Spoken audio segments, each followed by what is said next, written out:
Oi, gente, bem-vindos a mais um episódio do Advocast, nosso projeto, que a gente traz pessoas aqui para ter um bate-papo leve sobre a parte jurídica, sobre o direito, sobre a advocacia em si. Eu sou a Camila. Prazer, eu sou a Carolina. E hoje a gente tá com a Rafa Lemos e com a Mayara Tangerina, idealizadoras do projeto Jurídico por Elas. E a gente vai começar pedindo para elas apresentarem um pouquinho o projeto, enfim. Gente, bem-vindas. Muito obrigada. Carol, Camila, obrigada pelo espaço. Estamos muito felizes de estar aqui hoje. E viemos aqui apresentar um pouquinho do projeto Jurídico por Elas e também trazer um pouquinho da nossa experiência, nossa expertise no dia a dia da advocacia. E, bom, o Jurídico por Elas nasceu literalmente de um sonho.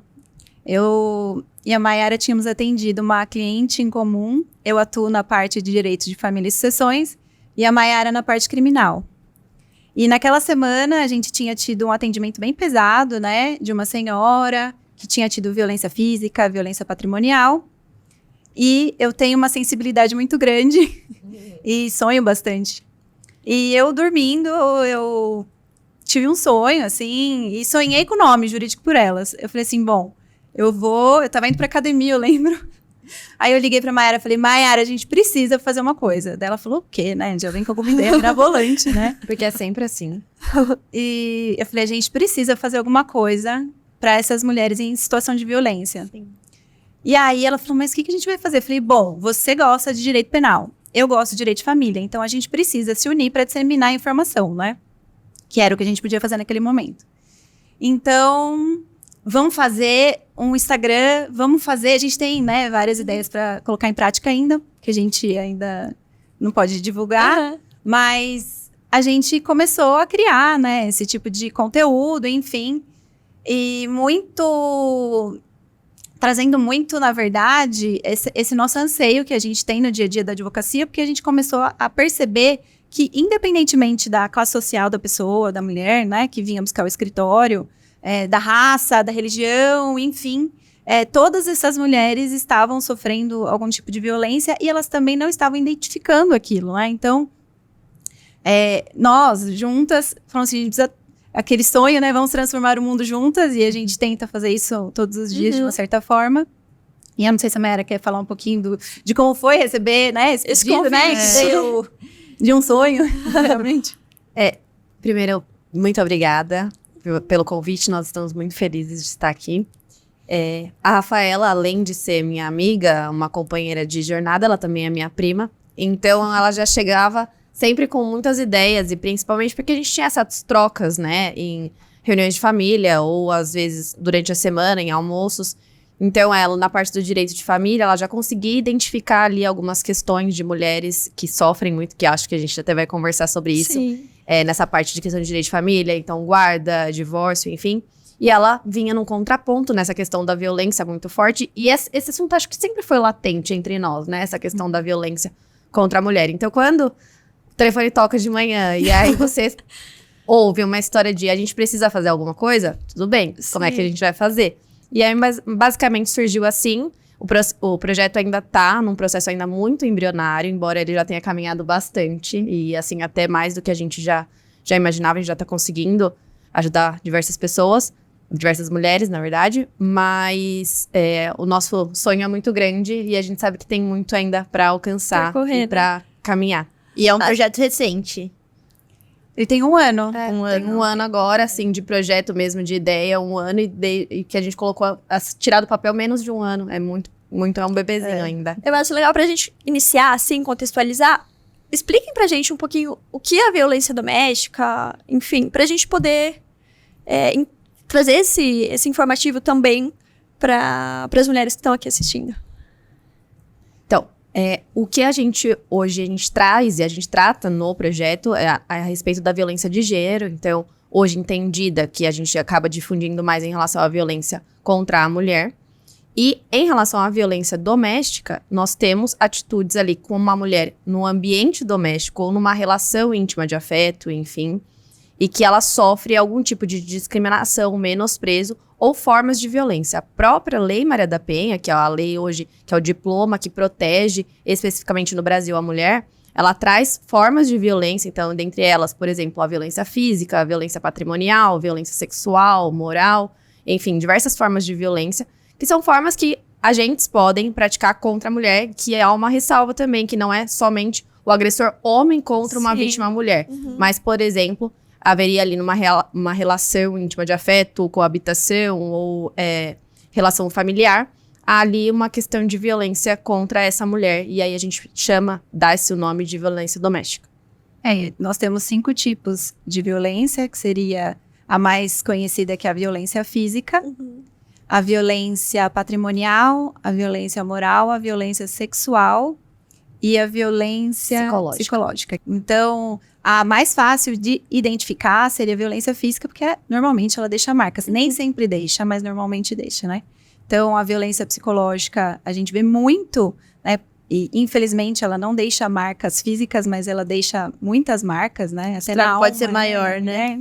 Então, e, de fato, no direito de família, a gente consegue verificar com ameaças, por exemplo, eu vou tirar os filhos de você, você não vai ter a guarda, ou você não vai ter direito a nada, porque aquela mulher, ela tá tão alienada, muitas vezes, e ela vai acreditando em tudo que aquele homem fala, né?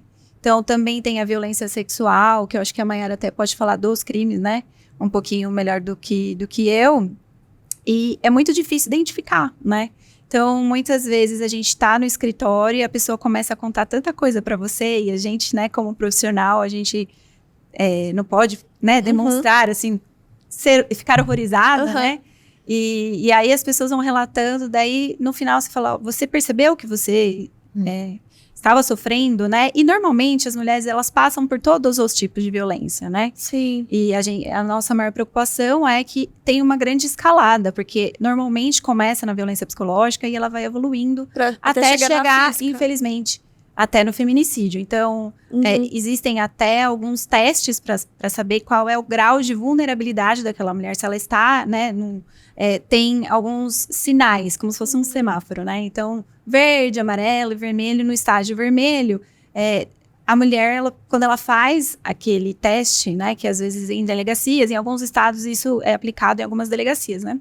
Então, quando aquela mulher faz aquele teste, aí ela começa a perceber, né, a gravidade da situação que ela está vivenciando, porque quando a pessoa, ela tá envolvida naquela situação, ela não percebe. Então, é aquela coisa, preciso sair da ilha para ver a ilha, né? Sim. Então, às vezes, a pessoa ela tá tão no meio daquele furacão, daquilo que tá acontecendo, que ela não consegue visualizar. E sair sozinha é a parte mais difícil. A parte mais difícil.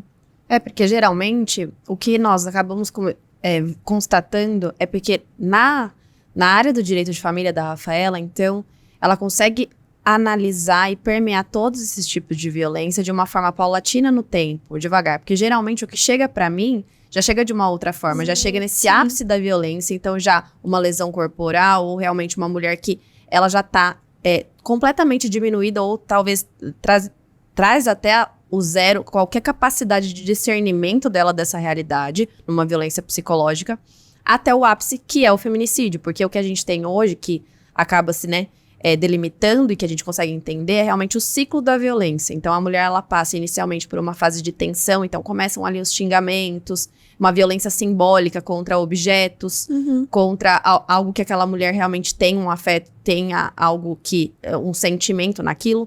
Passa, então, depois essa fase de tensão, né, aumento da tensão entre esse casal. Para a fase de explosão, então, a gente tem a violência propriamente dita, tanto violência simbólica, que geralmente vem muito em violência simbólica mesmo, então o homem, aqui eu trago como homem, né, mas o agente soca uma parede, quebra algo, e pra não quebrar sua cara, então eu vou quebrar esse seu celular, algo nesse sentido, e depois ele vem até a fase da lua de mel, que é onde há a reconciliação, onde essa mulher realmente, ela tenta, e ela quer, e ela acredita realmente naquela mudança, porque, é claro... Ela ama, né? Ela ama, ela não vai conseguir sair daquele relacionamento de uma forma assim tão simplória. E esse ciclo, ele se repete. E a gente vê que, realmente, a partir do momento que há o início desse ciclo, ele vem nessa escalada de repetição até que ele chega ao seu ápice, que é, geralmente, o feminicídio, que é realmente a gravidade extrema, que vem a morte dessa mulher por razões da condição do sexo feminino. Ela morre porque ela é uma mulher. E deixa eu perguntar uma coisa pra vocês. Nesse contexto, assim, do projeto que vocês estão levando, vocês já tiveram algum caso de alguma advogada? Ou algo nesse De sentido? violência de gênero, assim, aqui a gente... eu atuo muito com colegas advogadas, Uhum. porque eu estou envolvida nas instituições. Então, diuturnamente eu vejo a violência dentro dos espaços de trabalho, né? Então, óbvio, já tem dia advogada que sofreu violência de gênero, já sofri, que teve violência física. Mas isso no exercício da profissão ou não? Não, Tá. violência doméstica. Tá. No exercício da profissão, acontece muito, Uhum. né? Então, sobretudo, jovens advogadas. Então, bom, comigo já aconteceu, assim, semana passada eu atendi uma colega que ela me ligou e ela falou assim, Rafa, eu tô com um grande problema, porque eu tô negociando com um advogado e o advogado quis me desmerecer perante o meu cliente. Então, ele contatou a parte contrária, né? Que seria o cliente dele, e falou, olha, essa advogadazinha, ela é recém-formada. E ela não poderia estar atuando sem uma supervisão. E aí, a parte, né, foi lá e contou, né? Uhum. E ela tava muito brava, com razão, né? Sim. E, assim, a advogadazinha, então é sempre assim. Então, assim, a violência dentro desses espaços, escritórios, do judiciário, todo mundo, acho que nós 4 já passamos, né? Imagino, Tá todas presente. nós já passamos. Eu trabalhei com uma pessoa uma vez que ela chegou pra mim e falou, olha, o cliente só gosta de tratar com você. Daí eu falei assim, entende por quê? Ah, eu acho que você sabe por quê. Então, toda reunião você tem que estar lá. Só que eu era recém-formada, né? E daí a gente sujeita, infelizmente, algumas coisas. Porque a gente com não certeza. percebe que a gente tá passando por uma violência naquele momento. Então, aí tudo bem. Aí teve uma vez que a mesma pessoa falou assim pra mim, você pode despachar com tal juiz? Porque eu percebi que tudo que você pede, ele concede.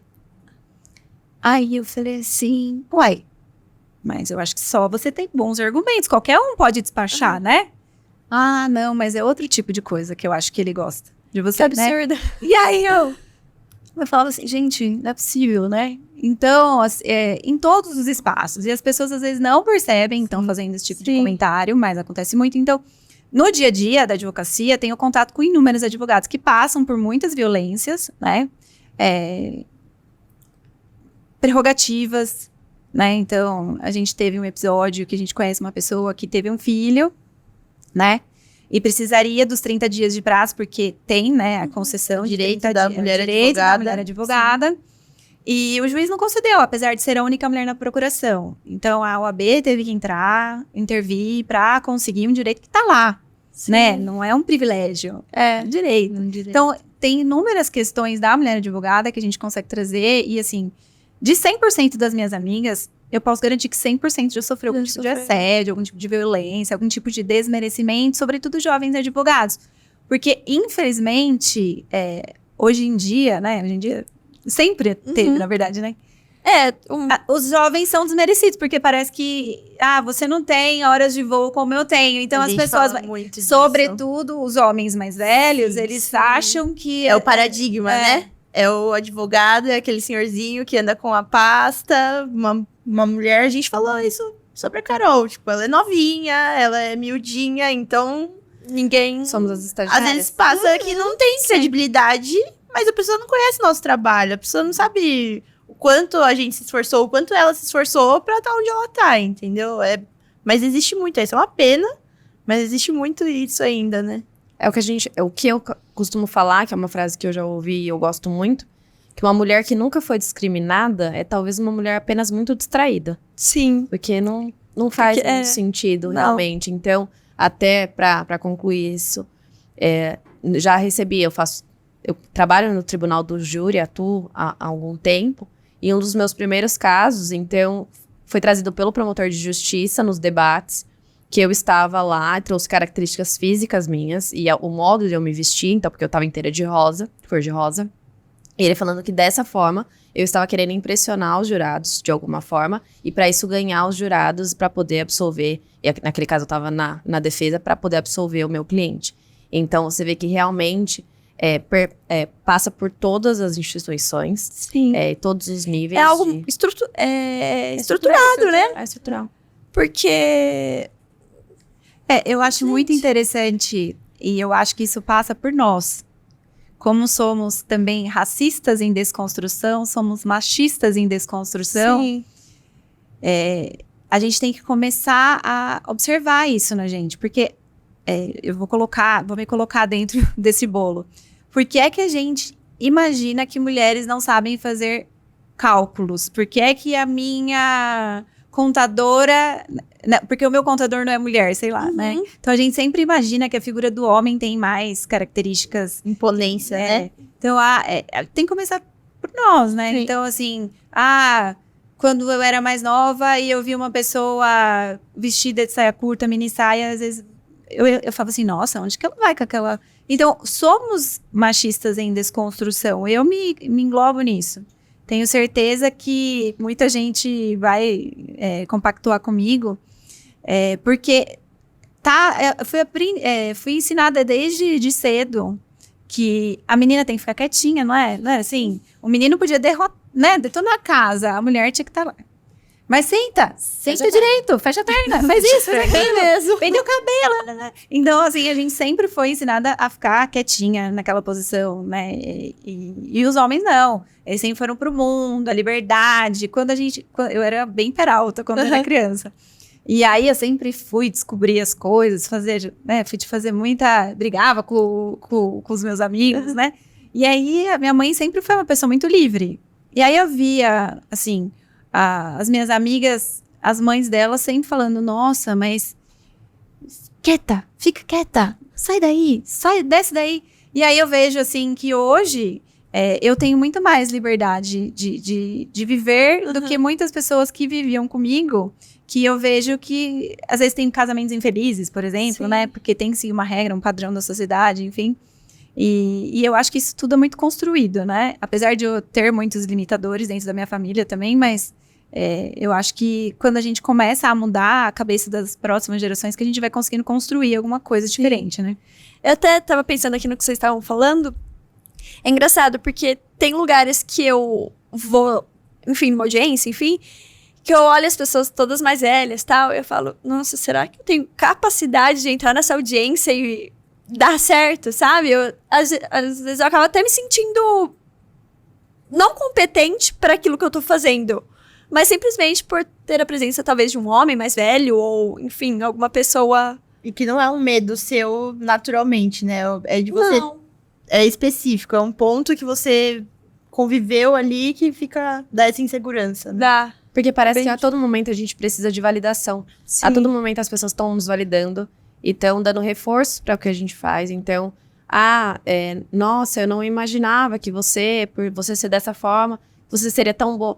Tá, mas como é que eu sou? Uhum. Quem diz quem eu Qual sou? que é o padrão que tem que ser, né? E exatamente isso que a Rafa falou, nós mesmos já temos isso no nosso inconsciente. Então, a gente compartilha muito isso.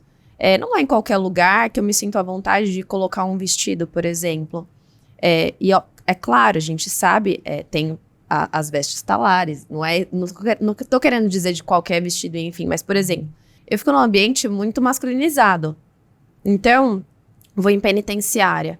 Eu sempre tô um pouco mais receosa em relação àquele ambiente, um ambiente de delegacia, porque é um ambiente que as mulheres não estão nesses espaços. Sim. Então, como é que a gente consegue desconstruir isso para uma geração que ainda vai precisar de muito para chegar em algo, para se sentir no mínimo confortável? Porque eu ainda não me sinto confortável com qualquer roupa e talvez se receber olhares ou algum comentário indiscreto no sentido de uma característica que você tenha e que valide novamente o seu potencial ou a sua capacidade de estar naquele espaço, naquele ambiente. E tem até estudos que falam que a mulher, ela tem muito mais estudo do que os homens. Porque a gente tem, realmente, né? A gente precisa se afirmar o tempo inteiro. Então, tem vagas de emprego, também tem um estudo sobre isso, que os homens, apesar deles não terem todas aquelas capacidades que está ali Na vaga. na vaga, né? Eles se candidatam. E as mulheres, apesar de elas serem até muito mais cursadas, letradas, enfim, do que aquela vaga precisa, acabam não se candidatando. Olha, Porque eu não sabia disso. é o síndrome da impostora, né? Aham. Que você acha que você não pode porque outras pessoas te definem, né? Sim. Então, tem muito estudo sobre isso, e eu acho que é importante a gente também reavaliar tudo isso, porque faz parte do dia a dia, né? Uhum. E aí eu sempre converso com alguma amiga, do mesmo jeito que todo mundo aqui tá falando dessa mesa. Ai, mas eu acho que eu não tenho capacidade de sei lá, duelar com aquele advogado, porque ele tem muito mais capacidade, enfim. E eu posso dizer, já peguei muita coisa, já participei de muita audiência que, olha, a pessoa fala assim, gente, mas ele não leu esse processo? Não sabe nem o que tá falando. Aí você entra com muito mais medo e, de repente, a vida real te traz Sim. que a pessoa nem estudou muitas vezes o processo e a gente fica tanto querendo ser perfeccionista e falar, eu preciso estudar 3 vezes mais do que o outro, e é fato, porque existe muito corporativismo entre os homens. E o Tribunal de Justiça de São Paulo, ele infelizmente é majoritariamente masculino, então muitas decisões são fundamentadas no viés, né, daquela pessoa que está julgando, né, que é normalmente um homem branco, uma pessoa mais velha. Então eu acho que a gente precisa lutar para que as mulheres ocupem esses espaços de decisão. Então, por isso que a OAB vem também num levante para que tenha mulheres pelo 5º Constitucional, né, que tenha uma paridade de gênero na composição de diretorias, porque enquanto a mulher não estiver lá para ajudar, né, para tomar decisões, né, que a mulher sempre está nesse espaço de ajuda, não é ajuda, né, de decisão. Sim. A gente não vai conseguir mudar, né, a gente precisa ocupar esses espaços. Enquanto a gente não tiver para falar daquilo que nos diz respeito, ninguém vai falar por nós. Sim, uma representatividade, né? Ali das mulheres Em todos os espaços, né? É. Nos espaços políticos. Cargos de alta liderança. De alta enfim. liderança. E o que eu acho interessante é que mulher, muitas vezes não vota em mulher, né? Então, a gente precisa começar a pensar sobre isso. E eu fico pensando como é que um homem vai conseguir fazer uma legislação pensando em dignidade menstrual, por exemplo. Sim. Não tem base, né? Não tem. Biologicamente falando, é tem. impossível pra ele. E isso é uma coisa que afeta diretamente as meninas que têm vulnerabilidade. Elas faltam mais na escola. Então, não tem como a gente falar que uma menina do ensino médio, por exemplo, vai competir de forma igual com o menino, porque muitas delas não têm acesso a uma coisa simples que é um absorvente. Sim. E acaba faltando da escola. Então, por exemplo, se a cada menina faltar 5 dias no mês, imagina quanto isso não impacta num ano e por sua vez, não impacta na sua formação. Então, são coisas que a gente precisa discutir, e é bom que a gente esteja discutindo todos os dias em espaços como esse, porque a partir daí que a gente consegue fazer transformações, né? Sim. Me fale um pouquinho de números sobre essas violências, como que... Infelizmente, Carol, o último dado que a gente tem, então, é do anuário de 2023, que pegam os dados de 2022. E, infelizmente, em todos os gráficos, em todas as formas de violência, principalmente a violência contra a mulher, todos esses dados aumentaram.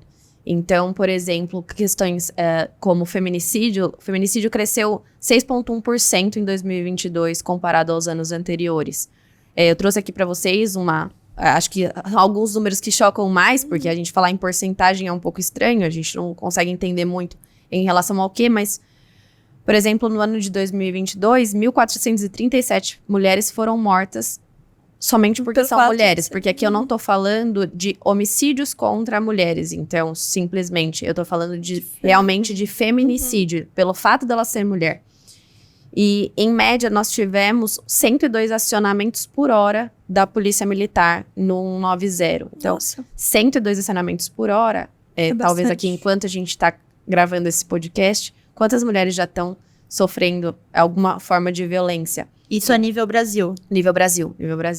E diariamente, 673 mulheres se deslocaram até uma delegacia de polícia. E esse número é muito importante porque a gente está falando de praticamente 700 mulheres, mas 700 mulheres considerando a notificação dessas mulheres. Porque quantas delas não conseguem ir até a delegacia, quantas delas não têm essa informação de ir procurar ajuda, e quantas delas tiveram o que falta ali, o que sobrou, na verdade, de coragem, porque é um ato de muita coragem, mas que ali talvez ela não tenha nenhuma forma de ter essa atitude corajosa de sair de sua casa para ir se deslocar até uma delegacia de polícia, que é o que a gente fala, porque na questão de violência contra a mulher, um dado muito importante é a subnotificação. Então, quantas mulheres vivem aí num contexto de violência patrimonial, de violência sexual dentro de um casamento, acha que precisa ter relações sexuais com o marido de forma obrigatória, ou uma violência moral, psicológica, e que não conseguem nem pedir ajuda e vão viver aí talvez a sua vida inteira esperando por uma ajuda que nunca vai vir. Sim. E sobre essa questão delas irem até a delegacia, como que é o procedimento? Porque assim, eu já escutei muitas coisas de que os delegados, né? Enfim, conta um pouquinho sobre isso. É um assunto delicado. Infelizmente, então, hoje, né, o nosso panorama, a gente tem um panorama ideal que seria... Porque a Lei Maria da Penha é um diploma protetivo que é, na teoria, a Lei Maria da Penha, se eu não me engano, ela é a terceira melhor lei do diploma protetivo no mundo, né, que prevê direitos e garantias da mulher. É uma lei ideal, assim, se ela fosse 100% aplicável. Se ela né? fosse O papel aplicável, é lindo, é né? lindo. Como tudo no direito. Mas na prática o que a gente vê é realmente uma forma de desmotivar aquela mulher a registrar essa ocorrência. Então, além de a mulher ali, talvez, até numa violência física, tá? Ela já tá totalmente desestabilizada para ela conseguir chegar até uma delegacia de polícia. Então, ela demora horas e horas lá, aguardando um atendimento. E às vezes ela é desestimulada mesmo. Ah, não precisa, mas ele fez o quê? Ele xingou? Ah, não, vai embora para casa, para esperar um ápice de violência, uma escalada de violência. E até aqui é muito triste de falar, nós temos um caso de ainda não chegamos a uma violência física, ainda. Sim. Mas dentro do âmbito do direito de família, o próprio juiz, o próprio promotor já começa a sinalizar realmente naquelas questões de guarda, de divórcio, a questão da violência psicológica, ele começa já a sinalizar algumas atitudes que precisam ser barradas por esse agressor, e isso já vem perdurando por anos. Então a Rafaela, no trabalho do direito de família aí, maçante, veio trabalhando até que chegou um momento que não se sustentava mais, e aí eu entrei nessa parte de medida protetiva para realmente, porque a gente sabe a medida protetiva vem e abrange todas as formas de violência. Mas o problema é como é que tá na lei e como é que a gente faz para garantir. Porque o que a gente está tentando ainda é apenas a concessão de uma medida protetiva. E a medida protetiva, ela é literalmente para resguardar o direito da mulher. Ela não vem contra o agressor. Ela vem para resguardar esse direito dela. A gente só precisa limitar realmente para que não tenha essa escalada. E a medida protetiva, ela vem um primeiro freio do feminicídio. Ela vem realmente para tentar proteger essa mulher para não chegar nisso. E infelizmente a gente chega realmente numa rigidez e até um óbice, né, do judiciário e até das forças policiais em se conceder esse tipo de medida e até de registrar esse tipo de ocorrência quando a ocorrência talvez não deixou essas marcas que são visíveis, e é quando essa mulher realmente talvez precisa de alguém falando por ela. E as formas de denúncia nesses casos, quais são, como que funcionam? Nós sempre falamos que se a mulher tiver naquele momento de desespero, de violência, o ato da violência, agora o que ela tem que fazer é ligar para a polícia, é 190. Então, tá sofrendo um tipo de violência agora. Então, tem que ligar para a polícia. E sempre falamos para que registrem um boletim de ocorrência, porque muitas vezes elas acham que é pouco, que não tem nada suficiente, e deixam para lá, não fazem o laudo, não passam pelo IML. E aí elas acham que tudo vai mudar. Ah, foi uma coisa isolada, só que muito provavelmente não vai ser uma coisa isolada. E aí a gente chega com algumas clientes e elas falam, olha, eu já passei por isso em 2019, em 2020, 2021, Aí você pergunta, você fez o boletim de ocorrência, você fez algum registro? Não. Porque eu sempre imaginei que ele fosse parar, que ele fosse mudar, e eu não queria fazer nada contra o pai do meu filho, contra o meu próprio filho. E às vezes por achar que também não vai dar em nada, né? Sim, mas pela minha experiência, pelo que eu vejo, muitas acham que eles vão mudar. E como as coisas, às vezes, são isoladas, assim. Ah, é uma vez no ano, outra vez no outro ano, outra vez no outro ano. Até que encurta-se isso. No prazo. E esse ciclo de violência, como a Mayara falou, ele vai se encurtando. Então, De uma rotina, né? se percebe que não teve nenhum resultado, não teve nenhuma denúncia, que não teve uma consequência, aí faz uma vez, aí de repente o empurrão vira puxão de cabelo vira esgana, aí vira-se uma coisa cotidiana, ordinária.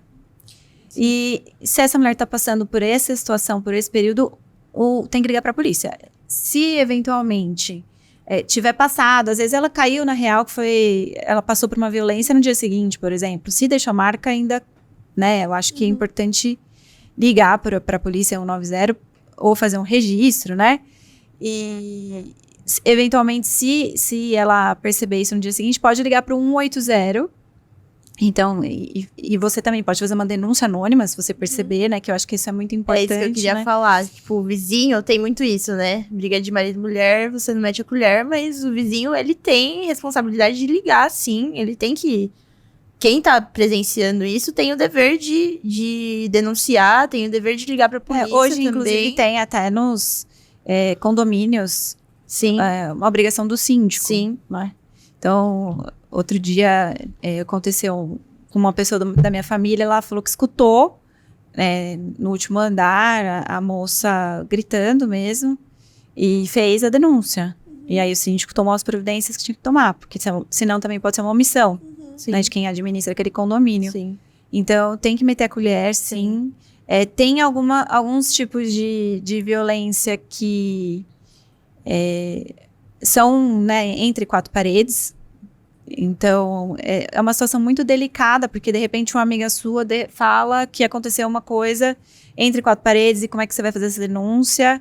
E eu acho que a gente sempre tem que tentar alertar, ser aquela rede de apoio, praticar a sororidade e ter paciência, porque muitas vezes, quando a gente é mais esclarecido, e também é muito fácil a gente julgar a vida do outro quando a gente não tá, né, envolvido na situação. De fora é mais fácil. Né? E a gente fala assim, tem muito julgamento, né? Nossa, mas como se submete?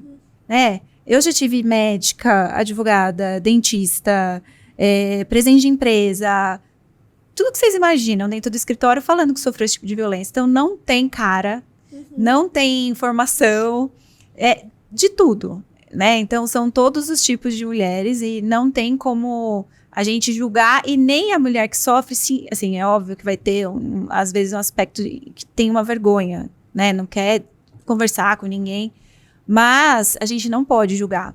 A gente não consegue imaginar o que é passar por aquilo, sobretudo quando tem filhos envolvidos, quando tem uma família envolvida, porque é fácil da gente olhar de fora e falar assim, nossa, se fosse eu, já tinha denunciado, já tinha mandado prender, medida protetiva. Porque você não sai, né? Porque, né, é muito fácil julgar. Mais difícil mesmo é estar naquele lugar, né? Então a gente tem que ter muita empatia e conversando aos poucos com aquela mulher. A gente não pode trazer uma solução pronta, até porque é uma alfaiataria. Cada mulher vai precisar de uma providência. Então, acho que a gente, no nosso papel de amiga, não tô falando de advogada, o mundo jurídico, a gente tem algumas soluções que a gente apresenta e a gente também não pode forçar o nosso cliente a aceitar. Mas as nossas amigas, né, quando a gente tem que ter sororidade, quando a gente tem que conversar com alguém que está passando por isso, a gente tem que tentar, né, esclarecer, falar, você percebeu que você está passando por isso? Sim, tem alguns aspectos, por exemplo, maltrata animal, então você já tem que começar a... Já dá um indício, né? Sinais de alerta levantar mesmo. né, alguns sinais de alerta. E falando, ó, tá esquisito isso, né? Você percebeu? Só que não pode você também querer exigir que aquela pessoa faça o que você quer. Que Sim. também é uma outra forma de violência. E às vezes a pessoa não tá percebendo o que você tá falando também, né? Às vezes ela não tem nem a capacidade desse discernimento mesmo. Porque o que a gente vê, principalmente na violência doméstica, é que o agressor ele não tem cara de agressor, como nos outros crimes, assim. Não que exista um estereótipo, mas é mais comum a gente analisar com um afastamento em alguns casos. Então, eu vou analisar para um tráfico de drogas, talvez não seja qualquer um que vai traficar drogas. Um crime de roubo, não é qualquer pessoa que vai ali e exercer uma grave ameaça contra uma pessoa para subtrair algo. Agora, o agressor da mulher, ele não tem o rosto. E aí, o que a gente vê, e a gente talvez, né, com algumas pessoas que a gente acaba, o nosso foco de atuação em escritórios, que é o mais difícil, são pessoas que têm uma classe social um pouco mais elevada, uma condição econômica um pouco mais elevada. Então, para aquela mulher conseguir primeiro identificar aquele agressor, aquele marido de anos, e principalmente como é que ela vai sair, né, no contexto social e dizer para aquele seio social dela ali e que ela sofre agressão. E talvez, geralmente, ela sofre agressão há anos. E aí ela descobre, porque isso, eu comecei agora a navegar nessas águas com a Rafaela. Então, ela sofre uma agressão patrimonial quando ela descobre, por exemplo, que o marido instituiu ali uma holding para tirar qualquer patrimônio dela, enfim.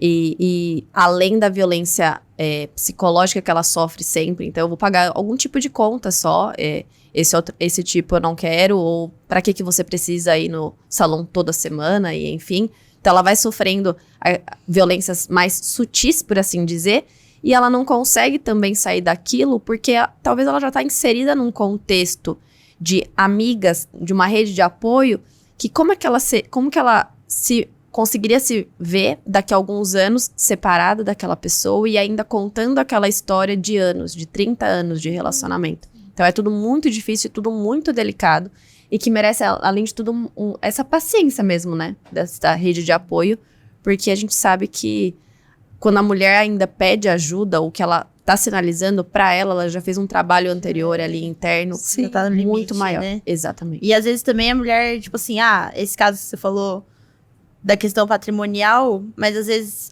ele fez isso, mas ele paga as contas, ele nunca deixou faltar nada pro meu filho, E ela não caiu em si, que justifica, né? E ela não cai em si que muitas vezes o patrimônio é metade dela. Né? Então, é tudo dele, ele que construiu, mas a depender do regime de bens, você tem direito que você estava lá trabalhando, estava cuidando da casa e você ajudou a construir esse patrimônio. E aí vem as ameaças, né? Você não vai ter direito ao patrimônio porque tá tudo no meu nome. Mas não é bem assim. Uhum. Sim. Tudo depende muito da análise do regime de bens, enfim. E essas ameaças, elas são corriqueiras. E a violência patrimonial, dentro do meu contexto de escritório, eu vejo todo santo dia, literalmente. Tem um caso que é emblemático. Ele fez um monte de dívida. Eu acho que a gente até tá famoso, né? O caso da Ana Hickman, né? Sim.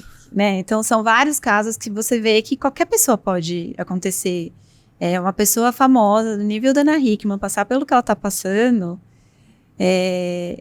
a gente teve coragem de pedir, né, ajuda, de conseguir ligar o 190, porque ela sabia aquela repercussão que daria. Sim. Que você acha que ela já é uma gostaria? pessoa pública, né? Como é que ela encara uma viatura de polícia na porta da casa dela, retirando Porque ela? não vai ser algo sob sigilo, assim, né? A primeira... Não. Pode Primeiro até pedir, momento. mas... No primeiro momento, o vizinho vai tirar foto, aquelas coisas Pisou assim. naquele hospital pra fazer um raio-x ali, já tem 3 pessoas tirando foto. E um divorciando do escritório, que era a parte contrária, ele contraiu várias dívidas no nome da esposa no cartão de crédito, assim, né? E ele achava que ia ficar tudo pra ela, só porque tava no nome, né? Mas eles tinham um regime de bens. Sim. Eu falei, gente, é muito... Quer ser esperto, né?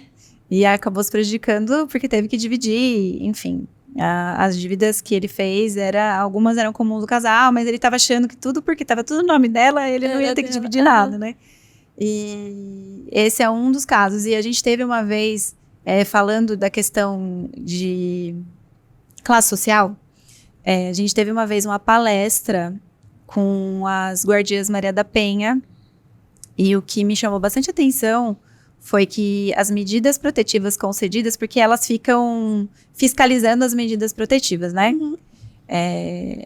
Um dos dados que elas trouxeram, que eu achei muito emblemático, é que elas tinham muitas medidas concedidas num bairro de periferia. Então, passava com o carro, né, com a viatura, e falava, aqui é medida, tem medida, tem medida, tem medida. E aí, eu falei assim, nossa, né, mas e os bairros mais nobres, né? Aí ela falou, bom, tem, mas muito menos. Então, por exemplo, se num bairro periférico tem 200 medidas, na ala nobre da cidade tem 4. Entendi. Proporcionalmente falando, assim, não lembro os números, mas proporcionalmente eu lembro que a gente ficou estarrecida. E é porque não acontece, não. É porque tem muito medo do que os outros vão falar, tem muito medo de divulgar. Porque... É aquele negócio, né? Vou chegar no clube, aquelas... O que vão falar de mim, né? Infelizmente. É exatamente isso. E isso acontece, mas é abafado. Porque quando a gente olha os dados, fala, nossa, não acontece nada, né, na classe A. Mas é mentira. Eu posso dizer no meu dia a dia que eu atendo, né, muitos clientes que são da classe A, B, enfim. E acontece muito, mas as pessoas têm muito medo do que os outros vão falar. Enquanto as pessoas mais simples, elas têm que preservar a vida delas, as mulheres. Então, tem filho pra criar, enfim. E não tem pra onde mandar aquele homem, muitas vezes, se não tem uma medida protetiva. Quando acontece, às vezes, numa classe um pouco mais abastada, eles têm outro imóvel, pode ficar na casa da mãe, na casa de outra pessoa.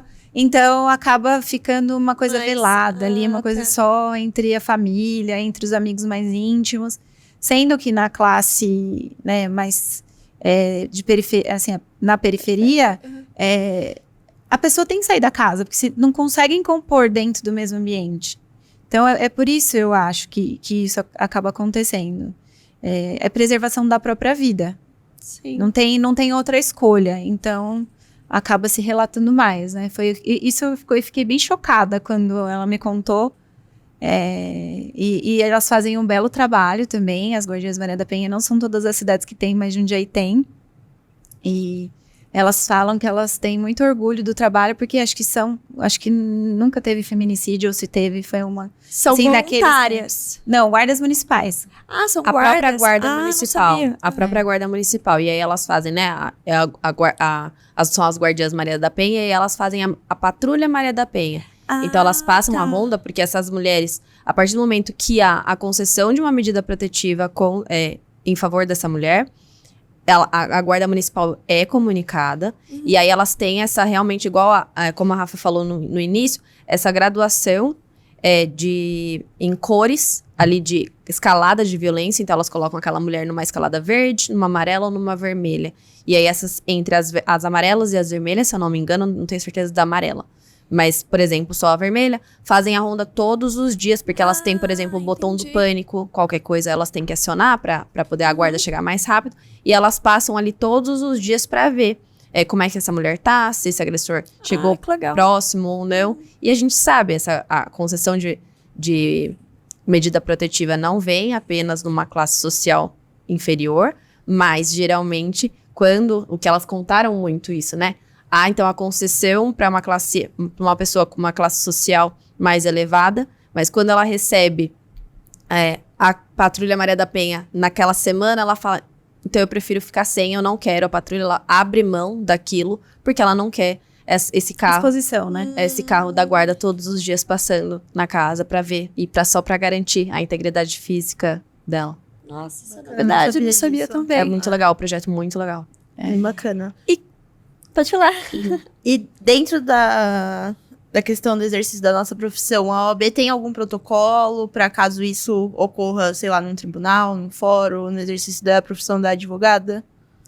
A OAB São Paulo tem um canal que é terceirizado.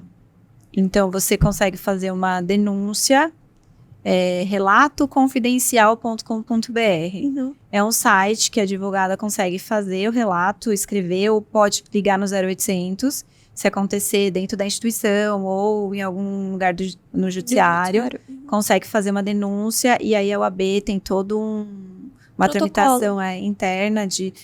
eu nunca fiz, ainda bem, mas pelo que eu sei, tem todo um suporte, me parece, das justiceiras, que tem psicóloga, médica, advogado para ajudar. E é um projeto que vem desse levante da própria OAB Nacional, né? Que trouxe eu não lembro agora o nome me fugiu. Mas é um canal muito interessante porque não é administrado pela OAB. Então, é externa, é uma empresa contratada. Então, você consegue fazer 3 tipos de denúncia. Então, sigilosa, enfim, você não precisa colocar os seus dados. Se você coloca, se você quiser, você pode se identificar ou não. E é uma coisa que é a Deloitte, acho que é a empresa que faz toda essa administração dessas denúncias, porque se você fica vinculado dentro da instituição, pode barrar de uma certa forma. Então, como é uma coisa independente, você consegue ter uma maior independência mesmo. E até porque no exercício da profissão, não necessariamente vai ser um advogado que vai cometer a violência, né? Pode ser um juiz, pode ser um desembargador. Nesse e às vezes aspecto, dentro né? da própria instituição mesmo, né? Então, na verdade, eu acho que são 3 eixos. Instituição, OAB, judiciário e dentro dos próprios escritórios de advocacia, que acontece muito, né? Tivemos episódios e episódios dentro de grandes escritórios, com estagiárias, que inclusive foi muito famoso, que teve caso até de suicídio de uma advogada júnior, enfim. Acontece muito, então é para evitar esses tipos de assédio e violência internas dentro de escritórios também. Que é nada mais que uma empresa, né? Escritórios de São Paulo, enfim. Mas nesses casos, é aconselhável que a pessoa faça também o boletim de ocorrência, além dessa denúncia? Ou não? Seria só a denúncia mesmo no órgão da OAB? O mundo ideal é ela sempre fazer o boletim de ocorrência, né? Porque o que a gente tem que entender é que principalmente na violência contra a mulher, nas formas de violência contra a mulher, a gente precisa deixar realmente esse registro histórico documentado de alguma forma. Porque de que tem esse agressor. Exatamente, porque geralmente, Carol, então, nós começamos realmente nessa escalada. Então, às vezes vem aqui um menosprezo, por exemplo, dentro do escritório vem um menosprezo, um assédio moral, um assédio sexual velado. Então, entendi. é importante, mas a gente sabe, é claro, que dentro... Tô aqui exemplificando no escritório, aquela mulher, aquela advogada, é difícil que ela faça o registro dessa ocorrência nesse sentido, porque aí são 2 interesses dela totalmente colidentes naquele momento. Mas é claro que se ela conseguir fazer um registro, por exemplo, que a gente geralmente até instrui, uma ata notarial, conversar com alguma testemunha, né, conversar com alguma pessoa, deixar um registro de alguma forma para poder realmente, caso haja necessidade ou tem esse interesse de realmente levar as autoridades para poder apurar esse fato. Entendi. Interessante. Bom, para finalizar, meninas, eu só queria comentar com vocês a questão das últimas atualizações aí na seara trabalhista sobre a necessidade de se ter palestras, né, sobre assédio moral no ambiente de trabalho, que eu acho que é uma iniciativa muito bacana para que mais pessoas tenham conhecimento, até pessoas talvez do chão da fábrica até, enfim, cargos mais altos, e que podem ajudar, né, nessa questão aí dessa violência contra a mulher. Exato. Até trazendo o que nós conversamos no início, o nosso projeto, ele surgiu nesse interesse de realmente trazer informação, disseminar informação, e hoje nós demos uma paralisada nesse sentido, nesse viés, né, do projeto, porque começamos a receber realmente muitos convites para poder participar, para poder dar essas palestras em empresas, e que é o que a gente fala, né? A gente precisa disseminar esse conhecimento, conhecimento é poder, e é a forma de a gente garantir que essas mulheres, elas precisam entender quais são os direitos delas, o que ela pode estar sofrendo, que às vezes ela não consegue nem identificar, para que então a gente possa começar a dar um passo para a transformação. E para os homens também saberem, né? Sim. Porque eu acho que no passado os homens batiam nas mulheres e era, eu acho que, não sei se comum. Enfim, não que seja comum, mas acontecia, acho que mais... É uma realidade, né? Assim, né? Na frente, Sim. enfim. E acho até para os homens terem consciência de que não, que tem consequências e, enfim. Eu acho que... Tá aberta a mudanças. E nesse aspecto trabalhista, a gente teve também uma mudança em que tem que ter a equiparação salarial. Sim. Então, todas as empresas têm que mandar os relatórios e não pode ter diferença exercendo o mesmo cargo e as mesmas funções. A mulher não pode ganhar menos, Sim. porque a mulher, de fato, ganha menos. Ganha. Né? Tem pesquisas, né, sobre isso. E as pesquisas indicam que até os cargos em que são majoritariamente femininos, inclusive diaristas, enfermeiras, ganham menos do que homens. Sim. Então, é preocupante e eu acho muito importante esse tipo de política pública. E é por isso que a gente precisa ter mulheres para discutir, né? A gente vai voltar, né, a falar sobre isso, porque isso sempre surge de uma mulher que se sentiu, de uma certa forma, desvalorizada. Como é que você chega nisso, né? Alguém, em algum momento, olhou e falou, pera, eu trabalho na mesma função, eu faço exatamente as mesmas coisas, às vezes até mais, e eu tô ganhando menos. Da mesma forma que tem muitas empresas que estão buscando equiparar os comitês, os cargos de liderança, para ter mais mulheres. Até porque a pluralidade é muito importante, porque todo mundo pensando a mesma coisa, a gente vai chegar sempre no mesmo lugar. Sim. Então, se a gente tiver mulheres, negros, LGBTs, a gente tem que ter, para a gente ter uma transformação social, para a gente ser uma sociedade melhor, para a gente entender as diferenças. Todos os dias que eu faço, que eu vejo alguém falando, que eu faço parte de alguma palestra, eu escuto alguma pessoa trazendo uma questão que eu nunca tinha parado para pensar, na questão racial, na questão de gênero também. Eu fico pensando, eu vejo a própria Patrícia Vanzolini, que é a primeira mulher, né, a exercer um cargo...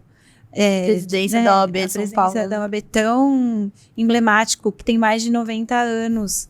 Ela traz, né, muitas questões e ela fala muitas coisas interessantes, como, por exemplo, enquanto a gente está lá em casa, cuidando, né, via de regra, por excelência, a mulher fica, né, mais nos cuidados domésticos, no contraturno, né, então fica cuidando dos pais, dos filhos, né, das pessoas que precisam de cuidados. Os homens estão fazendo o quê? Networking, happy hour, falando, né, quem vai ser o próximo ministro. Sim. Então, e a gente está dentro de casa, muitas vezes. Bastidor, né? Então, a gente precisa, né, ter esse levante e ocupar esses espaços e falar que a gente tem que discutir sobre isso, que a gente tem que fazer parte da discussão, porque quantas mesas eu não sentei que eu era a única mulher, né? Sim. Eu era a única mulher, e aí, de repente, eu tava lá como figurante. Aí eu falava assim, eu quero falar. Aí a pessoa falou assim, eu quero falar, porque se eu tô aqui, alguém tem que me ouvir, né? Então, eu acho que a gente ouvindo outras mulheres que têm mais experiência, que têm mais tempo de voo do que a gente vai pegando muita coisa e depurando muita coisa e experimentando muita coisa, a gente vai mudando, né, nossa maneira de pensar, vai quebrando paradigmas internos também. Sim. Eu acho isso muito importante. Então, agradeço muito por ter tido esse bate-papo com vocês hoje e tenho certeza que vai ser muito bom para nosso projeto também. A gente absorve muitas coisas nessas discussões, nesses diálogos, a gente só cresce. Então, muito obrigada, meninas. Bom, nós que agradecemos, tá chegando ao fim, infelizmente. É uma honra receber vocês aqui. É um assunto muito importante. Nós, como mulheres, né, falarmos sobre isso, darmos voz para outras mulheres falarem também. E eu tô muito feliz de vocês terem topado, de vocês terem vindo. Para quem quiser, para quem se interessar, vai nas páginas delas, Por Elas Jurídico, né, o Instagram, @PorElasJurídico. Conteúdo super bacana, super importante, super atual, né? E é isso, queria agradecer vocês por terem topado. Muito obrigada, foi uma honra. e um prazer. Obrigada, meninas. Se inscrevam no canal, ativem o sininho e deixem o like.